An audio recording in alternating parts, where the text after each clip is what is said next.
ও দুনিয়ার মুসলমান বান্দারে বান্দি গো, আমি আল্লাহ যে বলেছি তোমার ইমান পরীক্ষা আছে, এই পরীক্ষার 1 নম্বর বিষয় হলো দুশ্মনের জ্বালা দিয়া, শত্রুর জ্বালা দিয়া, দুশ্মনের জ্বালায় নিরাপদে চলতে পারো না রে। আল্লাহ দুশ্মনের জ্বালা দিয়া দুঃখের ইমান পরীক্ষা 1 নম্বর পরীক্ষা করেন। 2 নম্বরে আমি আল্লাহ অনেকজনকে গরিব বানাইয়া দেই রে, যা রোজগার করে তা দিয়া তার পরিবার পরিজনের বরণ পোষণ বড় কষ্ট হইয়া যায়। আমি আল্লাহ কেউ মুমিন গরিব বানাইয়া তোমার ইমান পরীক্ষা করি। মিনাল আমওয়াত 3 নম্বর বিষয়, আমি গরিব বানাই না রে, তুমি ধনী হই কিন্তু তোমার ধনের মধ্যে বাদি লাইগা যায়, চুরি হইয়া যায়, ডাকাতি হইয়া যায়। এমনকি ও দুনিয়ার মানুষ অ্যাক্সিডেন্টে গাড়ি নষ্ট হইয়া যায়, এমনও আবার সাগরের মধ্যে জাহাজ ডুবিয়া শেষ হইয়া যায়, আগুন লাইগা যায় রে, বাজিঘর জ্বলিয়া যায়, দোকান মার্কেট জ্বলিয়া যায়। এমনভাবে আমি আল্লাহ তোমাকে ধন দিই কিন্তু ধনের মধ্যে বাদি লাগাইয়া 3 নম্বর পরীক্ষা করি। তিলাওয়াত করেছি সূরা বাকারা 155 এবং 156। এই 2 আয়াতের মাধ্যমে কথা বলবো, সময় কম, সেই হেতু বারবার আয়াতের নাম্বার না বলে বলবো প্রথম আয়াত আর দ্বিতীয় আয়াত। প্রথম বলতে 155, দ্বিতীয় বলতে 156। আসুন প্রথম আয়াতের প্রথম শব্দতেই আল্লাহ বলেন ওয়ালা নাবলুওয়ান্নাকুম, ও মুমিন তোমার পরীক্ষা আছে। ভাই মুমিন নরনারীর পরীক্ষা আছে, পরীক্ষা দিতে হবে। ভাই আমরা মানুষ, আমরা মুসলমান, কিন্তু দুনিয়ার জগতে আমরা সুখী নই, ঠিক না বেঠিক? বিপদ আপদ, দুশ্মন, রোগ দুঃখ কষ্ট, নিজের রোগী, বিবি রোগী, বাচ্চা রোগী, ঠিক না বেঠিক? কিন্তু আপনারা আপনাদের পার্শ্ববর্তী এলাকায় হিন্দু ভাই থাকতে পারে, আর পার্শ্ববর্তী দেশে তো অভাবে নেই। এদের খবর নিয়ে দেখেন, আমরা মুসলমান যত কষ্টে দুনিয়াতে রোগ সুখ, এত কষ্ট, এত রোগ, এত জ্বালা হিন্দুদের নাই, ঠিক নি? ব্যাপারটা কি? আল্লাহ উল্টা বিচার করলা কেন? আল্লাহ আমরা তোমাকে মানি, আমাদেরকে দিবে সুখ, বেঈমানে তোমারে মানে না, তুমি দিবে দুঃখ। অথচ তুমি বিষয়টা উল্টাইলে আল্লাহ, বেঈমান রে দুনিয়াতে সুখ দিলে আর আমরা মুমিনকে দুনিয়াতে দুঃখ দিলে কেন আল্লাহ? একটা কথা। আরেকটা কথা, মুসলমানের মধ্যে আল্লাহর কাজে যত বেশি করে বিপদটা তার উপরে তত বেশি থাকে। ফলো করছেন? আমার ভাই একটা মুসলমান নামাজ নাই, রোজা নাই, সুদ ঘুষ মদ জুয়া, বাবা রে এর কোনো বিপদ আপদ নেই। আপনি নামাজি রোজাদার মানুষ, জনসাধারণ, হায় রে বিপদের জ্বালা, ঠিক না ঠিক? নামাজি রোজাদার সাধারণ জনগণ থেকে আমরা হুজুররার বিপদ আরো বেশি, কিন্তু আপনারা জানেন না ভাই। আমরা হুজুর থেকে, হুজুরদের মধ্যে আল্লাহর ওলি হয়েছেন যারা, ওনাদের বিপদ হুজুরদের থেকে আরো বেশি। আর নবী রাসূল হয়ে যারা দুনিয়া থেকে বিদায় হয়েছেন ওনাদের বিপদটা ছিল সব চাইতে বেশি। আল্লাহ, তোমার এই বিচারটাও উল্টা লাগে যে তোমার কাজ যত বেশি করে তুমি তারে তত সুখ কেমনে দিবি, তুমি তারে তত জ্বালা দিলে কেন? এই হলো দুইটা টুকিটাকি বিষয় নিয়া আপনাদের কাছে আমি বসছি। ভাই, বেঈমান থেকে মুসলমানের দুনিয়াতে দুঃখ কষ্ট বিপদ আপদ বেশি কেন? আবার মুসলমানের মধ্যে আল্লাহর কাজে যত বেশি করে বিপদটা তার উপরে তত বেশি কেন? এই মহাগ্রন্থ আল কোরআন এমন কোনো সমস্যা নেই যেই সমস্যার সমাধান আল্লাহ কোরআনে দেন নাই। এটারই মিছিল দিয়ে থাকি আমরা, সব সমস্যার সমাধান দিতে পারে আল কোরআন।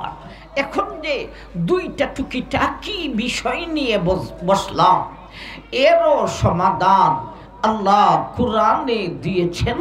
তাও আজকের তেলাওয়াতকৃত এই দুইখানা আয়াতে এই দুইটা সমস্যার সমাধান দিয়েছে।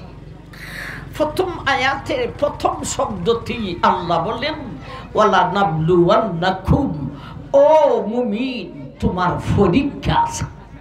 ও ভাই, আপনি যদি কোনো শিক্ষা প্রতিষ্ঠানের ছাত্র বলেন, ধরেন স্কুলেই হোক আর মাদ্রাসাই হোক, আপনি যখন ছাত্র হবেন আপনার পরীক্ষা হবে না হবে না? ভাই, এ বিশ্বের মুসলমান নরনারী, আলীগঞ্জের ভাই বোন, আমরা যেহেতু মুসলমান হয়েছি, যাই না রাখেন, আমরা ইমানি মাদ্রাসার ছাত্র বনেছি। ছাত্র যেহেতু বনেছি পরীক্ষা দিতে হবে, ঠিক না? ঠিক, পরীক্ষা দিতে পারলে মর্যাদাও আছে। আর বেঈমানরা ইমানও আনে নাই ভাই, ইমানি মাদ্রাসার ছাত্র হতে পারে নাই, সুতরাং তার কোনো পরীক্ষাও না, সুতরাং তাদের কোনো মর্যাদাও নেই। তাইলে বেঈমান থেকে মুসলমানের উপর বিপদ কেন বেশি? কথাটা কিছুটা বুঝে আসে না আসে না? আমার ভাই, এখন আসুন, মুসলমানের মধ্যে যে আল্লাহর কাজ যত বেশি করে বিপদটা তার উপরে তত বেশি হওয়ার কারণটা কি? ও ভাই, আপনি একটা শিক্ষা প্রতিষ্ঠানের ছাত্র বনার পরে সব ক্লাসের পরীক্ষা কি এক জাতের হবে না ব্যবধান আছে? পাঠশালার পরীক্ষায় পাস করতে যতটুক কষ্ট করতে হয়, এসএসসি পরীক্ষায় পাস করতে এতটুক কষ্টতে চলবে না আরো বেশি? আরো বেশি। ও ভাই, এমনই ভাবে যেমন মাথা তেমন ব্যথা। আপনি যত উঁচা ক্লাসের ছাত্র হবেন আপনার পরীক্ষা তত কঠিন হবে, আপনার মর্যাদাও তত বেশি হবে। কথাটা বুঝাইছে না এসে না? আল্লাহ সেই কথাটা বলতেছেন, ওয়ালা নাবলুওয়ান্নাকুম, আমি আল্লাহ তোমাদেরকে পরীক্ষা করি। ভাই, একটা মায়ের দুইটা ছেলে, দুইটা সন্তান। একটা ছেলে লেখাপড়া নাই, বাড়িতে ঘুরায় বেড়ায় আর মায়ের হাতের গরম ভাত খায়। আরেকটা ছেলে হায় রে মাদ্রাসায় পড়ে, ভাই মোটা চাউলের ভাত, পাতলা পানির ডাইল, দিনের বেলায় ক্লাস, রাতের বেলায় অধ্যয়ন। বলুন তো, এই দুইটা ছেলের মধ্যে সুখের বেলায় মাদ্রাসাটা বেশি না বাড়িটা বেশি? মানের বেলায় বাড়িটা বেশি না মাদ্রাসাটা বেশি? এখন এই কথাগুলি ক্লিয়ার ওইসে না ওইসে না? আমার ভাই, আল্লাহ সেই কথাটা বলেন, ওয়ালা নাবলুওয়ান্নাকুম, মুমিন তোমার ইমান পরীক্ষা আছে। এখন এই প্রথম আয়াতের প্রথম শব্দের মাধ্যমে আমাদেরকে পাঁচটা কথা বুঝতে হবে। কয়টা কথা বুঝতে হবে? পাঁচটা কথা বুঝতে হবে। একটা কথা হলো এই আল্লাহ যে বলেছেন মুমিনের পরীক্ষা হবে, প্রথম শব্দ ওয়ালা নাবলুওয়ান্নাকুম। ও ভাই, এখানে শব্দটার প্রথমে একটা নুন আছে, নুবা জবর নাও, আসেনি না? আসে না? আরবি গ্রামার অনুযায়ী এই নুনের নাম হলো নুনে মুতাকাল্লিম, আর শব্দের শেষে আসে কাপমিম পেশ খুম। আবার ভাই আসুন, এই প্রথম আয়াতের প্রথম শব্দের মাধ্যমে আমাদেরকে পাঁচটা কথা বুঝতে হবে। আল্লাহ বলেছেন মুমিনের পরীক্ষা আসে, এখন পাঁচটা কথা বুঝতে হবে। এই পরীক্ষার কোনো নাম আসেনি না? আসে না। দুনিয়ার জগতে শিক্ষা প্রতিষ্ঠান, স্কুলই হোক আর মাদ্রাসাই হোক, সবটি প্রতিষ্ঠানে যে পরীক্ষা হয়, পরীক্ষার নাম আসেনি না? আসে না? পাঠশালার পরীক্ষা, ইন্টারের পরীক্ষা, কামিল পরীক্ষা, দাওরা বিভাগের পরীক্ষা, হিফজ বিভাগের পরীক্ষা। তুমি আল্লাহ যে বলেছ মুমিনের পরীক্ষা আসে, এই পরীক্ষাটার নাম কি? প্রথম আয়াতের প্রথম শব্দের অধীনে তাফসীর আল্লাহ ধরে তুলেছে। ওয়ালা নাবলুওয়ান্নাকুম, ও মুমিন, আমি আল্লাহ যে বলেছি তোমার পরীক্ষা আছে রে। এ মুসলমান নরনারী, এই পরীক্ষার একটা নাম আছে রে। তাফসীরুল্লাহ লিখেছেন এই পরীক্ষার নাম পাঠশালা নয়, ইন্টার নয়, দাখিল কামিল নয়, দাওরা বিভাগ নয়, হিফজ বিভাগ নয়। এই পরীক্ষার নাম হইল ঈমান পরীক্ষা। একবার বলুন সুবহানাল্লাহ।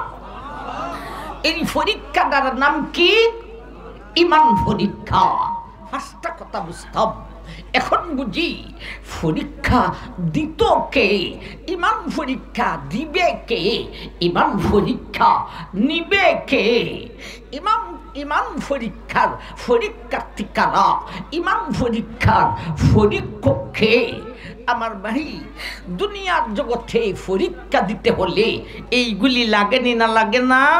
পরীক্ষা দেনেওয়ালাও লাগে, পরীক্ষা লেনেওয়ালাও লাগে, অর্থাৎ পরীক্ষার্থীও লাগে, পরীক্ষকও লাগে, পরীক্ষার জন্যে একটা হলও লাগে।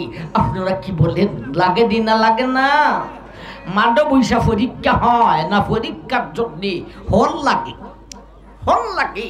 পরীক্ষার জন্যে নির্ধারিত একটা সময় লাগে। রাত্রি 12টায় কোনো পরীক্ষা হয় না, হয়তো 10টা থেকে 1টা, নয়তো 2টা থেকে 4টা। আমার ভাই, এখন আসুন, আল্লাহ যে বলেছেন পরীক্ষা হবে, এই পরীক্ষার নাম আমরা শুনলাম ঈমান পরীক্ষা। এখন এই ঈমান পরীক্ষা দিত কে? ঈমান পরীক্ষার পরীক্ষার্থী কে? ঈমান পরীক্ষার পরীক্ষক কে? ঈমান পরীক্ষার হলটা কোথায়? ঈমান পরীক্ষার সময়টা কি? আমার ভাই লক্ষ্য কইরা শুনেন, আল্লাহ বলেন ওয়ালা নাবলুওয়ান্নাকুম, এ মুমিন, আমি আল্লাহ যে বলেছি তোমার ঈমান পরীক্ষা আছে রে। এই পরীক্ষার পরীক্ষার্থী বিশ্বের মুসলমান নরনারী। এই পরীক্ষার পরীক্ষক কোনো হুজুরও নয় রে, কোনো স্যারও নয় রে। এই ঈমান পরীক্ষার পরীক্ষক স্বয়ং আমি আল্লাহ। এই পরীক্ষার হল হলো দুনিয়া। মায়ের পেটে থাকতে পরীক্ষা হয় নাই, মরিয়া কয় বরে গেলেও পরীক্ষা হবে না। বরং কবরে গেলে পরীক্ষার ফলাফল দেওয়া হইব রে। এই ঈমান পরীক্ষার ফল হলো দুনিয়া। এই পরীক্ষার সময় হলো বালিগ হওয়ার পর থেকে নিয়া মরণের আগ পর্যন্ত। এই ফার্স্টটি কথা বুঝাইবার জন্যে আমি আল্লাহ একটা শব্দ নাজিল করিলাম। আমার ভাই, পরীক্ষার নাম ঈমান পরীক্ষা। পরীক্ষার্থী আমরা বিশ্বের মুসলমান নরনারী, পরীক্ষক স্বয়ং আল্লাহ। পরীক্ষার হল দুনিয়া। পরীক্ষার সময় বালিগ হওয়ার পর থেকে নিয়া মরণের আগ পর্যন্ত। আবার ভাই তাইলে এ মুসলমান নরনারী মা বোনরাও কান ফাইটা শুইলেন। কারণ দুঃখ বিপদ জ্বালা রোগ সুখ তুলনামূলক পুরুষ থেকে মহিলাদের আরো বেশি। ভাই তাইলে আমাদের দুনিয়ার জগতের অবস্থানটা কেমন? আমরা মুসলমান দুনিয়াতে আল্লাহ পাঠাইছেন ঈমান পরীক্ষা করার জন্য। ভাই বড় ধনী হওয়ার উদ্দেশ্যে আল্লাহ দুনিয়াতে পাঠান নাই। হ্যাঁ, হালাল ধনী হওয়া না জায়েজ নয়, এটা আল্লাহর এক পক্ষ থেকে একটা নিয়ামত। কিন্তু ওই ধনী হওয়ার উদ্দেশ্যে আল্লাহ আমাদেরকে দুনিয়াতে পাঠান নাই। বড় নেতা, বড় আমার ভাই, বড় নেতা ভাই, বড় লাঠল, এইগুলির জন্যে আমাদেরকে দুনিয়াতে পাঠান নাই। এগুলি দুনিয়ায় আসার উদ্দেশ্যমূলক নয়। দুনিয়াতে মুসলমানকে পাঠানো হয়েছে উদ্দেশ্যমূলক হলো ঈমান পরীক্ষা দিতে হবে। আবার ভাইজান, এই পরীক্ষা 24 ঘন্টা আমাদের চলেছে। এখন কোন আমরা পরীক্ষার হলে পরীক্ষা চলা অবস্থায় আছি, ঠিক না ঠিক? এখন কোন ছাত্র যদি পরীক্ষার হলে পরীক্ষা চলা অবস্থায় হে যে পরীক্ষার হলে তার যে পরীক্ষা চলছে এই কথাটাই যদি জানে না, ও ভাই সব কিছু জানি ও পরীক্ষায় ফেল কইরা লাই। অথচ আমরা পরীক্ষার হলে আছি, পরীক্ষা চলেছে, এই কথাটাই যদি কেউ জানে না, একই পাস করবার দল না ফেল করবার দল। এখন বুঝেন কোরআনের ওয়াজ তাফসীরের প্রয়োজন আছে না? আমরা পরীক্ষার হলে পরীক্ষা চলেছে, তাও পরীক্ষা আবার ভাই সদা সর্বদা 24টি ঘন্টার ভিতরে একটা মিনিটও বাদ নাই আমাদের ঈমান পরীক্ষা চলেছে। ও ভাই এটি বন্ধ করা, ঈমান পরীক্ষা চলেছে। আমার ভাই যেমন ভাবে দিনের বেলায় ঈমান পরীক্ষা চলেছে, তেমন ভাবে রাতের বেলায়ও ঈমান পরীক্ষা চলেছে। ও ভাই বসেন বসেন, যেমন ভাবে জাগ্রত অবস্থায় ঈমান পরীক্ষা চলেছে, তেমন ভাবে ঘুমন্ত অবস্থায়ও ঈমান পরীক্ষা চলেছে। ভাই দুনিয়ার জগতের কোনো পরীক্ষা ঘুমন্ত অবস্থায় চলেনি, কিন্তু ঈমান পরীক্ষা ঘুমন্ত অবস্থায় চলে। ও ভাই ঘুমন্ত অবস্থায় পরীক্ষা চলে কিভাবে? দৃষ্টান্ত দিলে সহজে বুঝবেন। ভাই একটা সুদখোর মানুষ বা ঘুষখোর মানুষ, ধরেন ঘুষখোর এইবারে বাঙালিরা মোটামুটি ভালোই চিনতে পারছে, ঠিক না বেটি? এর আগে এত ঘুষখোর আমরা চিনতে পারছি না। এই দেশে ক্ষমতাসীন বাবা রে বাবা কিরাতের পাওয়ার আলা বিদিলে আসি, ঠিক না বেটি?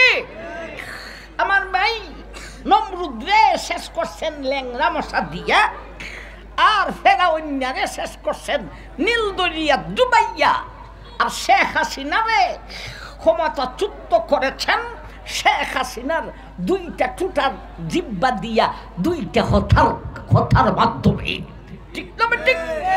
একটু যদি ছাত্রের সঙ্গে একটু শালীনতা রাইখা কথা বলতো, তুমি দেশের মুরব্বী, দেশের মানুষ তোমাকে অনেকে মা মনে করত, আর তুমি বাচ্চাদেরকে মুখ দিয়া কথা দিয়া পর্যন্ত সান্ত্বনা দিতে পারলে না। এত বড় ক্ষমতা তোমার ছিল, এমন কথা আল্লাহ তোমার ঠোঁট দিয়া বাহির করেছে, তোমার কথায় তুমি শেষ হয়ে গেছো আমার ভাইজান। যাই হোক, কথাটা যেটা বলতেছিলাম, একটা ঘুষখোর কারা? সুদখোর হইল সাধারণ জনগণের মধ্যে, আর ঘুষখোর হইল বড় বড় চাকরিজীবী এমপি মন্ত্রীর মধ্যে, ঠিক না ঠিক? এইবারে 16 বৎসরে এমপি মন্ত্রীরা কি পর্যন্ত ঘুষ যে খাইছে, কি পর্যন্ত বিদেশে পাচার করছে আমার ভাই, এরা হলো 1 নম্বরের দেশের শত্রু। এই 16 বৎসরের এমপি মন্ত্রীরাই ছিল দেশের বড় ঘুষখোর, এরাই ছিল দেশের সবচাইতে বড় দুশ্মন।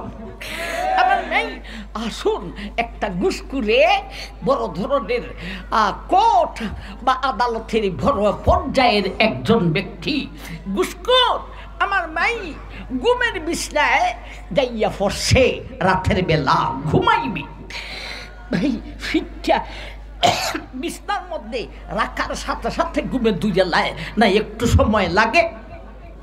উত্তর না, একটু সময় লাগে, কেন বেশি লাগে, কেন কম লাগে। আবার ভাইজান এখন ওই ঘুষখোরে বিছনার মধ্যে গড়াগড়ি করতেছে, ঘুমটা ধরবো সেই অপেক্ষায়, আর মনে মনে ভাবতেছে আজকে খাইলাম ঘুষ 1 লাখ। আমি মনে মনে ঘুমের বিছনায় গড়াগড়ি করে, আর তার মনে এই ভাবনা চলেছে, আজকে খাইলাম ঘুষ 1 লাখ, আর আমি যেই পজিশনের চাকরিতে আছি, আমি 1 লাখ খাইলে হইতো না। প্রতিদিন 1 লাখ কইরা খাইলে মাসে কত হইব? সপ্তাহে 2 দিন আবার ছুটি, ওই 25-26 লক্ষ হবে। মনে মনে অঙ্ক করে, না না, আমার এইভাবে হবে না, আমাকে দেশের পক্ষে প্রতিদিন 5 লক্ষ ঘুষ খাইতে হবে। এখন 1 লক্ষ থেকে 5 লক্ষ নিতে হলে কি করতে হবে? বিছনার মধ্যে গড়াগড়ি করে আর বুদ্ধি বাহির করে, এইভাবে গড়াগড়ি করতে করতে ঘুমটায় ধুই জ্বালাইছে। এখন বলেন, যত ঘন্টা ঘুমাইল, ও ঘুমের পরীক্ষায় ঘুমের গড়ে ফাঁস না ফেস?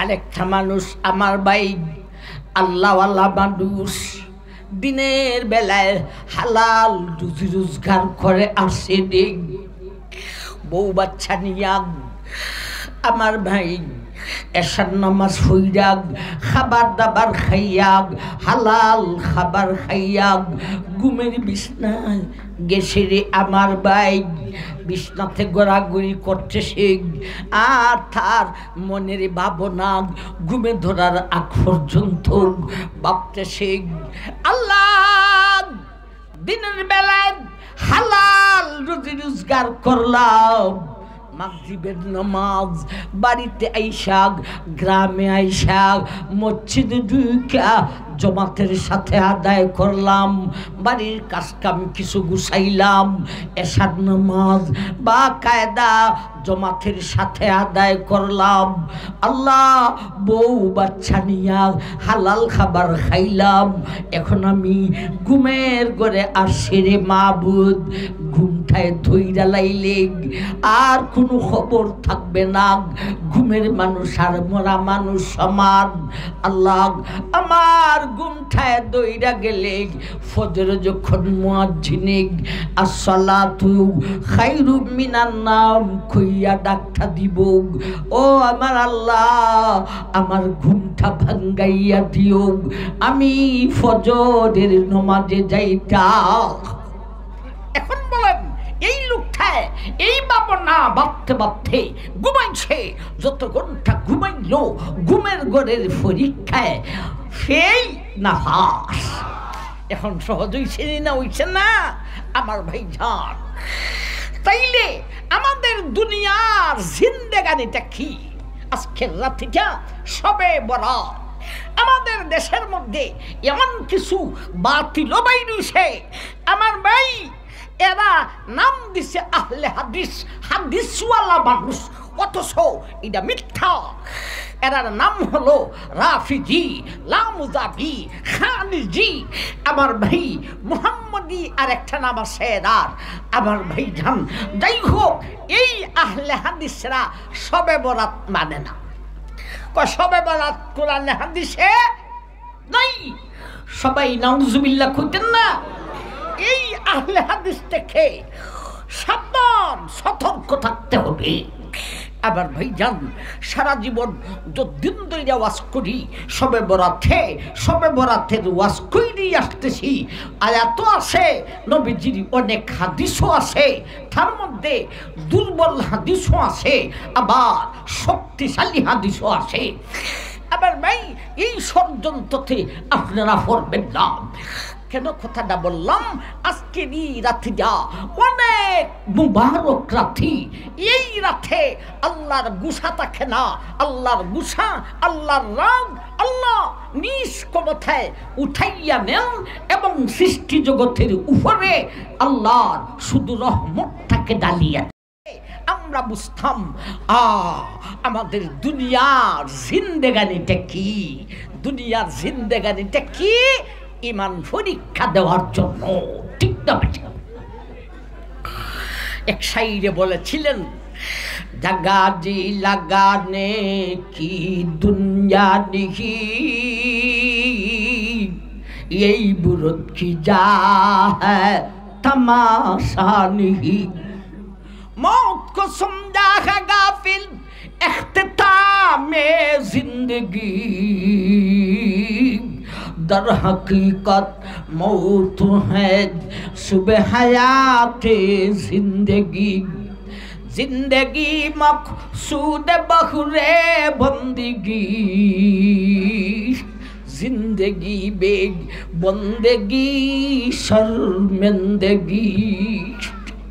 ও দুনিয়ার মানুষ, বিশেষ করে মুসলমান, ও বন্দা বান্দি মুসলমান, আমি আল্লাহ তোমাকে দুনিয়াতে পাঠাইছি গুন্ডামি, লাঠ্যামি, মস্তানি এইগুলি করার জন্য নয়। আমি আল্লাহ মুসলমান জাতিরে তোমাদেরকে দুনিয়াতে পাঠাইছি ঈমান পরীক্ষা দেবার জন্য। আমার ভাই, এই হলো প্রথম আয়াতের প্রথম শব্দ। এই শব্দ দিয়া পাঁচটা কথা বুঝলাম। মুমিনের ঈমান পরীক্ষা হবে, মুমিনের পরীক্ষা হবে। এখন ওই শব্দ দিয়া পাঁচটা কথা বুঝলাম। পরীক্ষার নাম ঈমান পরীক্ষা। পরীক্ষার্থী বিশ্বের মুসলমান নরনারী। ঈমান পরীক্ষার পরীক্ষক স্বয়ং আল্লাহ। ঈমান পরীক্ষার হল হলো দুনিয়া। ঈমান পরীক্ষার সময় হলো বালিগ হওয়ার পর থেকে নিয়া মরণের আগ পর্যন্ত। এই পাঁচটা কথা বুঝানোর জন্যে আল্লাহ একটা শব্দ নাজিল করলে। একবার কোন সুবহানাল্লাহ। এই পাঁচটা কথা বুঝে আজকের আলোচনার ভূমিকা পেশ করিলাম। এখন আসুন মূল আলোচনাতে যাইব। মূল আলোচনাটাকে আমরা তিন ভাগে ভাগ করব। একটা হলো ঈমান পরীক্ষা যে হুজুর আমরা দিতাম, এই পরীক্ষার বিষয় কি, বিষয়ে জানা না থাকলে পরীক্ষায় পাস করা যাবে না। পরীক্ষা হবে আমার ভাই অঙ্ক সারা রাত্রে মুখস্থ খুঁজা গেছে ইতিহাস। আমার ভাই অঙ্কতে সামান্য ভুল করলে সামান্য নম্বর কাটে না গুড়ার ডিম।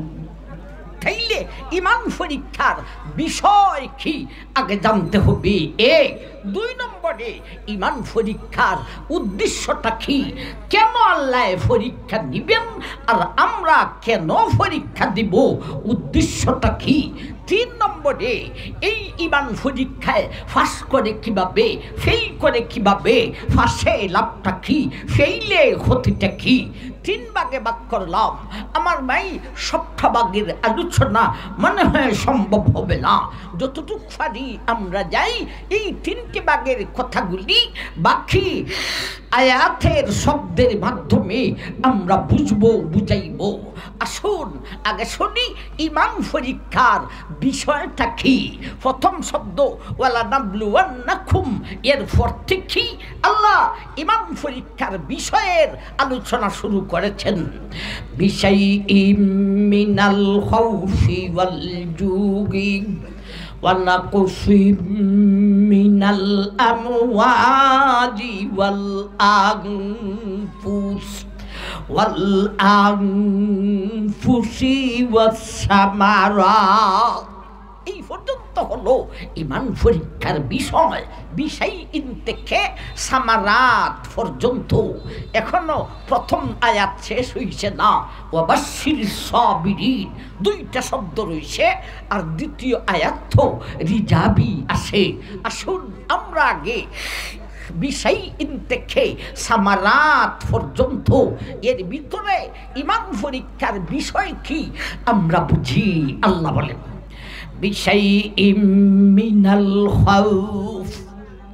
ও দুনিয়ার মুসলমান বান্দারে, বান্দি গো, আমি আল্লাহ যে বলেছি তোমার ঈমান পরীক্ষা আছে, এই পরীক্ষার 1 নম্বর বিষয় হলো দুশ্মনের জ্বালা দিয়া, শত্রুর জ্বালা দিয়া, দুশ্মনের জ্বালায় নিরাপদে চলতে পারো না রে।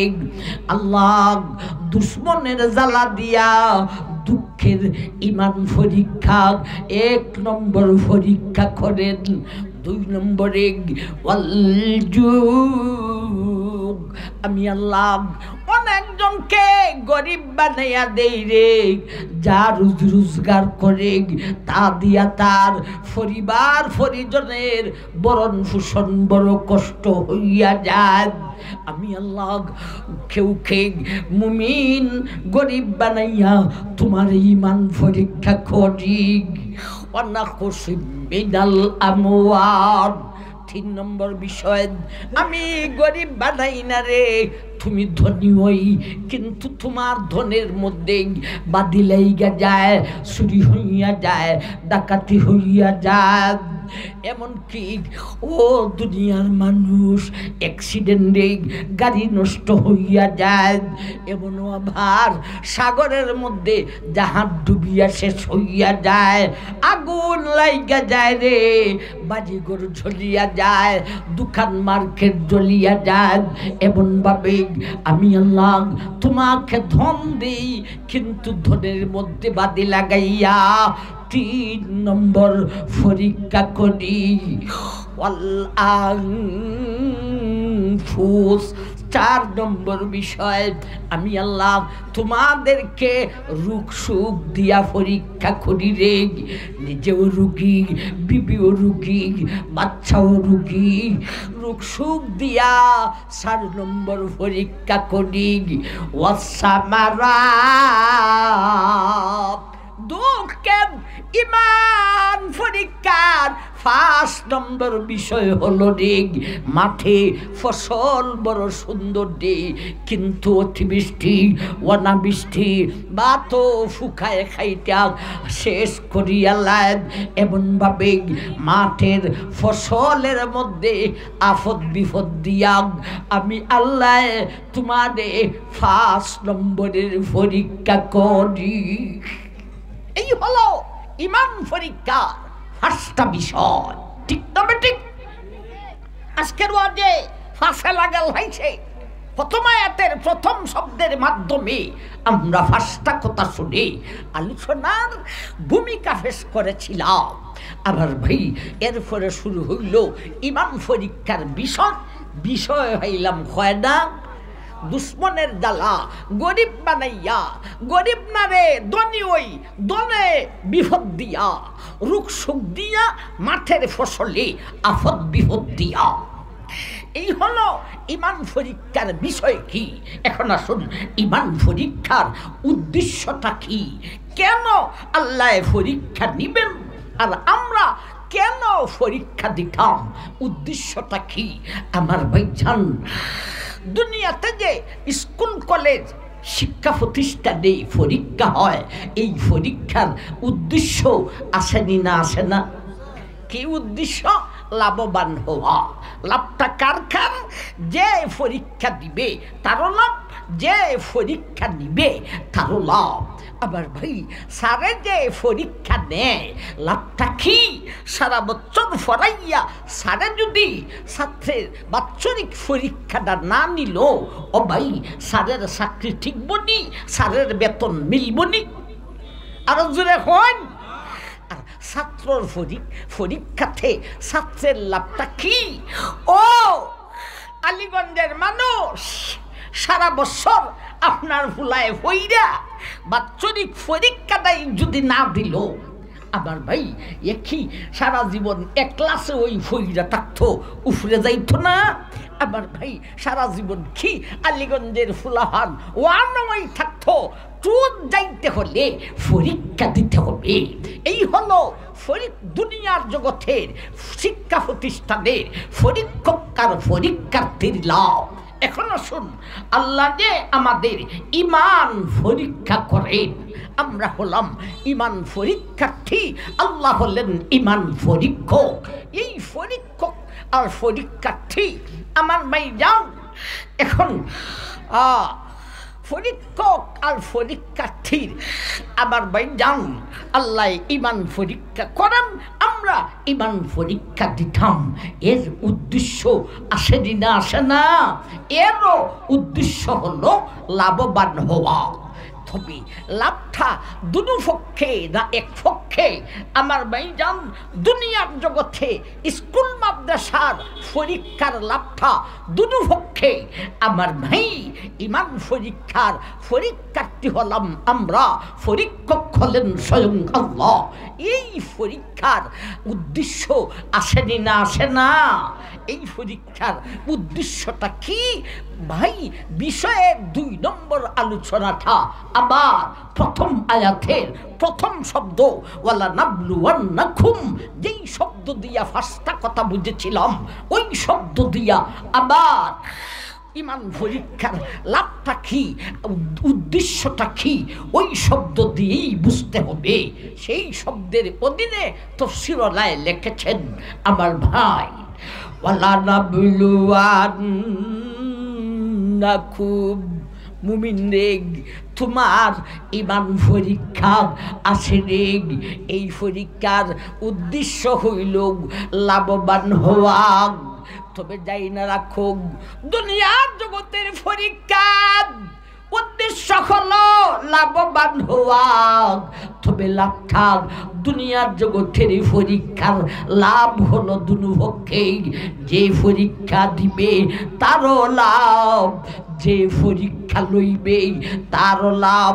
কিন্তু ঈমান পরীক্ষার পরীক্ষার্থী হলে তোমরা, পরীক্ষক হলাম আমি আল্লাহ। ঈমান পরীক্ষার লাভটা দুনো পক্ষে নয় রে, এই লাভটা হলো এক পক্ষে রে। এই পক্ষটা আমি আল্লাহ যে পরীক্ষা দেই রে, আমি আল্লাহর কোনো লাভ নাই। লাভ সব কয়টা হইল তোমরা। ভাই, ঈমান পরীক্ষার লাভ দুনো পক্ষে না এক পক্ষে? এই পক্ষটা আল্লাহ না আমরা? জুড়ে কইেন। এখন এই কথাটা বুঝা থাকলে আরেকটা কথা বুঝেন, ও ভাই, দুঃখ কষ্ট জ্বালা যন্ত্রণা আসে কার পক্ষ থেকে? আল্লাহর পক্ষ থেকে। আমার ভাইজান, আল্লাহর পক্ষ থেকে আসে। তাইলে আমার ভাই, আল্লাহর পক্ষ থেকে আসে যে আল্লাহর লাভে না আমাদের লাভে?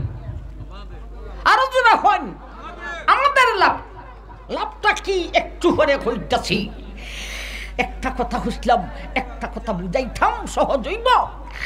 ভাই, অনেক মুসলমান নরনারী আছে আল্লাহ আল্লাহ হই, ও ভাই, তবে দুঃখ বিপদ হরতে হরতে আমার ভাই তিক্ততাই সাজায়।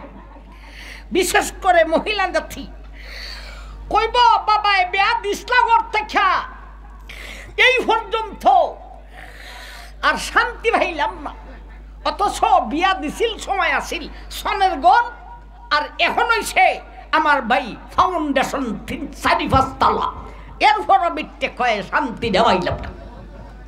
আমার ভাই এইরকম কিছু মানুষ মুসলমানের মধ্যে আসে, বেদা দেয় দুঃখ কষ্ট ফাইতে ফাইতে তার বেগমের কাছে যাইয়া হয়, এ বেগম কুস্তা বুঝে উঠতে পারি না, নামাজও পড়ি, রোজাও রাখি, সুদও খাই না, ঘুষও খাই না, হালাল হারাম বাচ্চা চলি, আল্লাহ খালি আমরা ওই বর পাইছুন শেষা আর শেষা, শেষা আর শেষা, লাগাবাড়ির সুরক্ষা, নামাজও পড়ে না, রোজাও রাখে না, সুদও খায়, ঘুষও খায়।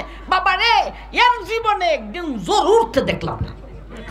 আবার ভাইজান কথা যদি বুঝা থাকেন তাইলে এই জাতীয় কথা দুঃখ কষ্টতে ভরিয়া কোনোদিন বলবেন না। তাই রাখেন দুনিয়া শান্তির জায়গা নয়, শান্তির জায়গা হলো আমাদের কবরে, আমাদের হাসরে, আমাদের জান্নাতে। ঠিক না বেঠিক আমার ভাইজান? তাইলে আল্লাহ পরীক্ষা করেন, আমরা পরীক্ষা দিতাম, লাভটা আল্লাহর না আমাদের? আমাদের। এখন আসুন আমাদের লাভটা কি?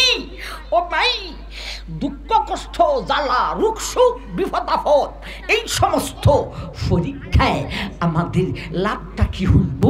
যদি ফুরাফুরি বলতে হয় আমার ভাই মুয়াজ্জিনে আসসালাতু খায়রুম মিনান নাম কইয়া লাগব আমার ভাই। তথাপিও লাভের আলোচনা শেষ হবে না। আল্লাহর কোনো লাভ নাই, লাভ সব কয়টা আমাদের। কি লাভ? একটা বা দুইটা শোনার চেষ্টা করি, ঠিক না বেটি? দুঃখ কষ্টের একটা লাভ কি? কুফারে সাইয়্যিআ। ও দুনিয়ার মুসলমান, এ বান্দারে বান্দিগণ, আমি আল্লাহ যে তোমাদের দুঃখ কষ্ট দিয়া পরীক্ষা করি। কেন পরীক্ষা করি রে? তোমার লাভে, তোমার একটা লাভ হইল কুফারে সাইয়্যিআ, তুমি মুসলমান। ও বান্দা, ও বান্দি, তোমরা আমি আল্লাহর উপরে ঈমান আনছো রে। আমি তোমাদেরকে আমি আল্লাহ মায়া করি, মহব্বত করি। বেঈমানে ঈমানও আনে নাই, আমি তাদেরকে মহব্বত করি নাই। তুমি ঈমান আনছো, অথচ আমি আল্লাহ তোমাকে মহব্বত করি রে, মায়া করি রে। কিন্তু দেখতেছি তোমার মাথার উপর গুনার যেই বুঝা রে, এতগুলি গুনাহ নিয়া ও বন্দারে বান্দি গো, তুই জান্নাতে যাইতে পারবে না, জাহান্নামী হইয়া যাইবে। অথচ আমি আল্লাহ তোমারে মায়া করি। এজন্যে ও দুনিয়ার মুসলমান, আমি আল্লাহ তোমাকে দুনিয়ার জগতে দুঃখ কষ্ট দেই রে। কেমন দুঃখ কষ্ট? দুজকের দুঃখ কষ্ট থেকে দুনিয়ার দুঃখ কষ্ট একেবারে ন্যূনতম। দুনিয়ার জগতে ওই ন্যূনতম দুঃখ কষ্ট দিয়া আমি আল্লাহ তোমার বুঝা পরিমাণ, পাহাড় পরিমাণ গুনাহগুলি মাফ করিয়া আমি আল্লাহ তোমাকে জান্নাতি বানাইতে চাই। ভাই বুঝাই সেনি বিপদ কেন আসে মুসলমানের? ও মুসলমান, আল্লাহ মা করে। ও ভাই, আপনি আপনার বাচ্চারে মাঝে মধ্যে মারেননি না? মারেন না? মারেননি না? মারেন না? মারেন যে দুশ্মনী লইয়া না মায়ার কারণে মারেন? মায়া মহব্বতের কারণে মারেন। আমার ভাইজান উস্তাদেও ছাত্ররে মারে, দুশ্মনী নয়, মায়া মোহাম্মত তার ভিতরে আসে। কথা লাম্বই দিবুগা ছটখট থইব। লরসফরির হুজুর এই কয়েক মাস আগে মারা গেছেন, জান আপনারা চিনেননি না চিনেন না? মোস্তফা সাহেব আমার হুজুর ছিলেন। আমার ভাইজান খুব মায়া করতেন।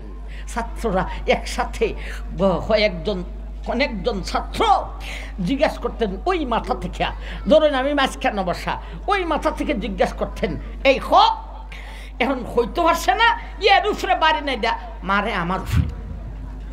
ওই লরসফরির হুজুর আমার ভাইজান। এরপরে আরেকদিন ওই মাথার থেকে জিগাইয়া যা দায়ী ফানে না, মারে আমারে। ডরাইয়া কুস্তা হইলাম, একদিন হইলাম হুজুর, আচ্ছা হুজুর ইয়ারা পারে না আমারে মারেন কেন? বুঝতে পারছ না, এরা রে মারি না, এরা তাকে তোরে মায়া হরি বেশি, এর লেগে তোরে মারি, তুই এরা শিখাইয়া দিস। আমার মাই আল্লাহ মুসলমানকে দুঃখ কষ্ট দেন মায়ার কারণে, যাতে করে এই দুঃখ কষ্টে তার জীবনের গুনাহ মাফ হইয়া দুজক থেকে মুক্তি হয়ে সে যেন জান্নাতি হইতে পারে। এই হলো দুঃখ কষ্টের পরীক্ষার একটা লাভ। গুনাহগার তোমার গুনাহ মাফ, আর একটা লাভ কইতাম নি আলা মুকাব আবার মুকামে করিম দিয়া যায়গা।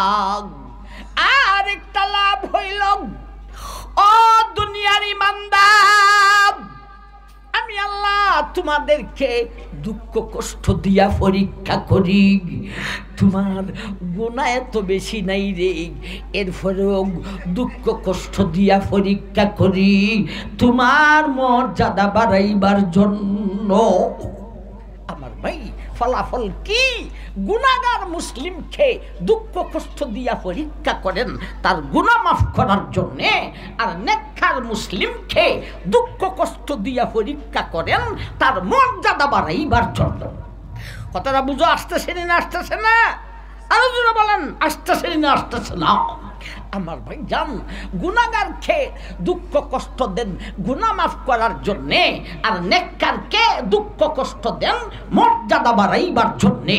এজন্যে আল্লাহ কোনো নবী, কোনো রসুল, কোনো ওলি, কোনো গোস, কোনো কুতুব, এমনকি আমরা পর্যন্ত ও ভাই যারে যতটুকু উপরে আল্লাহ উঠাইবেন আমার ভাই জান তার জীবনে তত কষ্ট আছে।